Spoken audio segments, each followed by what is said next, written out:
后来继续要来讲助产士，也就是较早咱咧讲的产婆，曾经有真长的一段时间，互妇产科甲大型的病院来取代。但是随着这个产妇对生囝的品质的要求愈来愈悬，加上来恢复到助产教育人才的培训，嘛互助产士这个行业再度受到关心。今仔日5月初5是国际助产士节。 受过协助的妈妈，甲助产士做伙徛出来，呼吁政府立法，甲助产士纳入医疗院所的编制。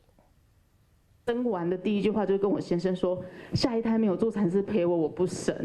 一句话讲出助产士伫有生的过程中有偌重要，这个捌互妇产科大病院代替的职业，或者家庭主妇真肯定。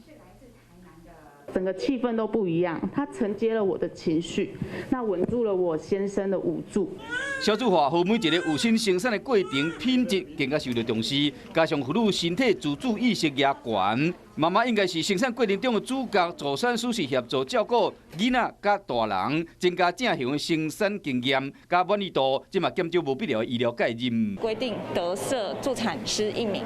对他并没有提到医院就是应设助产师，所以即便产房的护理人员他是有助产师的执照，他也不愿意去做执登，因为医院并没有给你任何的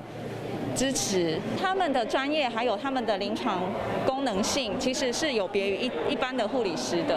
强调讲，现代助产士会使提供的已经不只是伫厝的接生的角色，再加上助产教育已经佫行入体制。5月初5，国际助产士节因徛出来呼吁立法爱佫较完善，互佫较侪妈妈会使接受到助产士的专业照顾。